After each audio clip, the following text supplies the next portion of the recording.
Bueno, digamos, la primera reflexión que te quiero pedir es que en las últimas semanas, al menos en los medios, ha aparecido mucha discusión sobre cierta insatisfacción del radicalismo con relación a su socio más importante, digamos, el PRO. Entonces hay dirigentes radicales que han dicho, bueno, en realidad los radicales no estamos gobernando, no es que no queremos cargo, queremos participar de las decisiones. Hubo diferencia, por ejemplo, en la política de ajuste de tarifas, etcétera. Bueno, ha habido, y recientemente ha habido un documento y ha habido declaraciones públicas del presidente de la Convención Nacional del Radicalismo, del doctor Sapia, muy duras con el gobierno. ¿Hay riesgo de que se fracture el acuerdo? ¿Cómo lo están viendo los radicales? Lo que pasa que, Alfredo, que la Unión Cívica Radical, y vos lo sabés tanto como yo, es orgánica.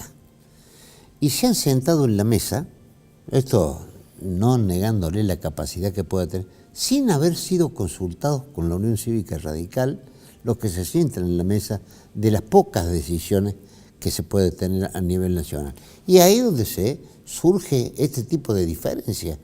Es decir, muchas veces uno dice, está inserto el doctor Oscar Aguad como ministro de Defensa, pero no fue orgánicamente puesto por la Unión Cívica Radical, sino como se manejan algunos partidos políticos con la conducción verticalista que muchas veces como Unión Cívica Radical nosotros no estamos acostumbrados. Ha habido, mira, yo siempre digo que dentro de la Unión Cívica Radical tenemos matices diferentes y a veces hemos tenido serios inconvenientes. Imagínate en esta alianza donde somos distintos partidos.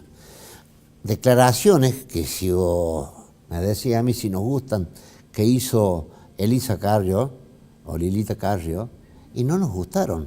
Pero cuando se tiene que trabajar para profundizar la alianza, a veces hay declaraciones que hacen que en vez de acercarnos nos empecemos a distanciar. Y en ese aspecto el criterio y la voluntad de la Unión Cívica Radical es profundizar la alianza Cambiemos, siempre y cuando tengamos todo el mismo respeto que nosotros nos merecemos y damos. ¿Vos creés que Macri percibe eso o él en realidad es el responsable en última instancia de que se tomen medidas de gobierno sin consultar al aliado más importante, que es el radicalismo? No tengo dudas que uno es el mayor responsable porque él es el que toma las decisiones, pero creo que en lo ha advertido, ha tenido problemas hasta con Emilio Monzó, que fue uno de los más importantes trabajadores políticos para que él consolide esta alianza en el país y llegue a la presidencia de la República, hasta que se dio cuenta que no es Durán Barba el que tiene que gobernar, sino un equipo político que responda a las decisiones en conjunto para tomar todas estas decisiones que no son fáciles en la República Argentina. Un ajuste de 300.000 millones de pesos y hay que explicarse. Primero, económicamente vos entendés más que yo de estas cosas, pero políticamente hay que ver bien a dónde se mete el bisturí, porque las reacciones pueden ser total y absolutamente desfavorables para el gobierno. Hablabas de ajuste y, bueno, se ha suscrito el acuerdo con el Fondo Monetario.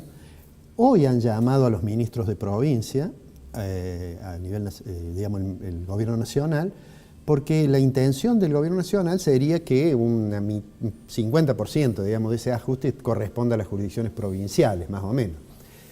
¿Cómo ves la provincia?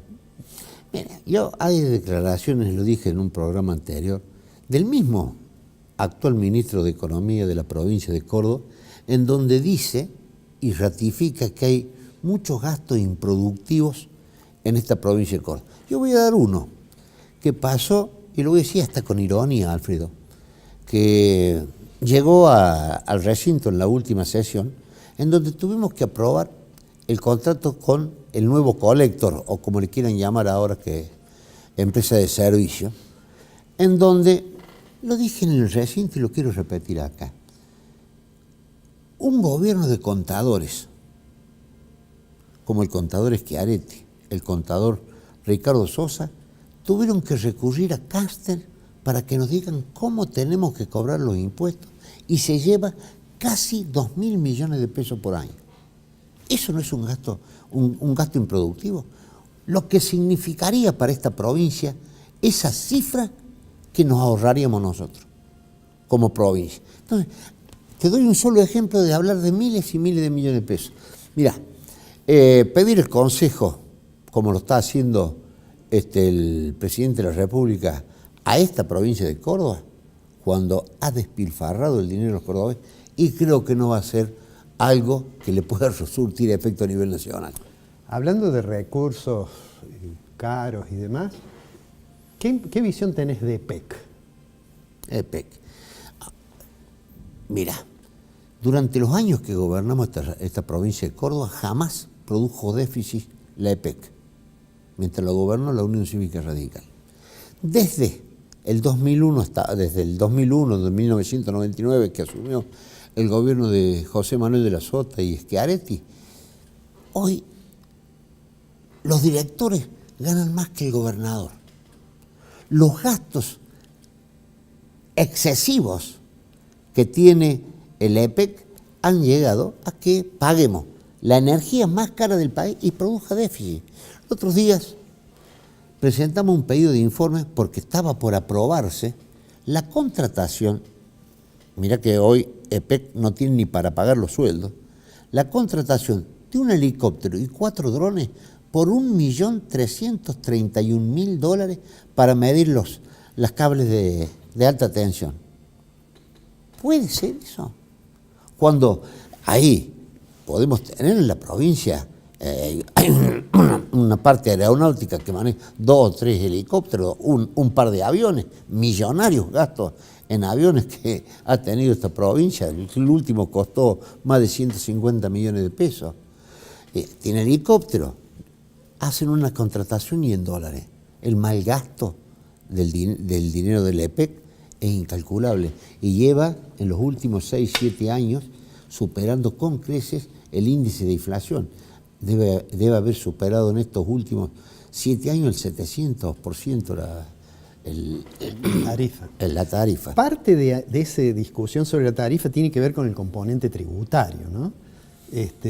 Porque Córdoba ha aumentado mucho la presión fiscal en los últimos años. No hay duda. Y se hicieron millones y millones de pesos, se gastaron diciendo que le iban a sacar la tasa municipal, ¿se acuerda de la energía? Sigue vigente, porque se dieron cuenta que esa tasa era la que le pagaba el servicio que le da a la ciudad de Córdoba. Cuando se dieron cuenta que iban a tener el riesgo de no cobrar, la dejaron. ¿Cuántos millones de pesos se gastaron en eso, Alfredo? Es terrorífico el mal gasto. Y le quieren echar la culpa a los sueldos, que yo no digo que sean malos los sueldos de EPEC. Yo digo que el sueldo tiene que ser la mejor acción social que puede hacer un gobierno, es pagar salarios dignos. ¿Qué significa dignidad? Que con el trabajo de todo un mes vos le podés dar a tus hijos vivienda, salud, educación. De ahí, pagarle $1 a un trabajador que es ñoqui es caro. Bueno, te voy a hacer una pregunta que tiene que ver más con las noticias, digamos, de los últimos días, que es sobre el tema de seguridad, digamos, ¿no? Es decir, hemos tenido, bueno, además ahora hay una noticia que hay un ex jefe de policía que está detenido en Río Tercero. Ha habido muchas noticias preocupantes desde el punto de vista de la seguridad, armas que se pierden. Bueno, ahora ha habido una denuncia recientemente también sobre el tema de armamento policial. ¿Qué evaluación haces vos de la gestión? Y además hubo, bueno, un secretario de seguridad que se ha ido hace algunos días. Mira, casualmente ayer el comité de la provincia, es decir, la Unión Cívica Radical, está sumamente preocupado por este tema de la seguridad en la provincia de Córdoba. Tuvimos una reunión con hombres que conocen. Lo primero que se dijo, que viene fallando la política de seguridad, que es responsable el gobernador de Córdoba, tanto José Manuel de la Sota en su oportunidad, como Schiaretti. ¿Cuál es el principal criterio que se conversábamos ayer en la gente esta que conoce más que yo, como el doctor Omar Capdevila, como el doctor? Están formados los que tuvieron a su cargo la responsabilidad de la seguridad en la provincia de Córdoba. A ojos vistas, al ojo de los resultados, total y absolutamente negativos. Después, ¿qué? ¿Cuántos secretario de seguridad hemos tenido en estos gobiernos de Unión por Córdoba. Varios. Y todos se han ido por la ventana, no por la puerta grande. Entonces quiere decir que lo que han ido haciendo y se han ido equivocando. Esperemos que con esta llegada de Alfonso Mosquera hayan acertado con alguna persona que esté preparada para tener a su cargo esa responsabilidad tan sensible para los cordobeses. Bueno, no te voy a dejar ir sin preguntarte algo de las internas, digamos, que es un tema que obviamente conoces bien. El año que viene vamos a tener elecciones, Cambiemos tendrá su candidato a gobernador, su candidato a intendente. Bueno, durante algún tiempo se especuló con que Macri iba a resolver quiénes eran los candidatos, por la fuerza que tiene la palabra presidencial. ¿Cómo crees que va a ser el año que viene?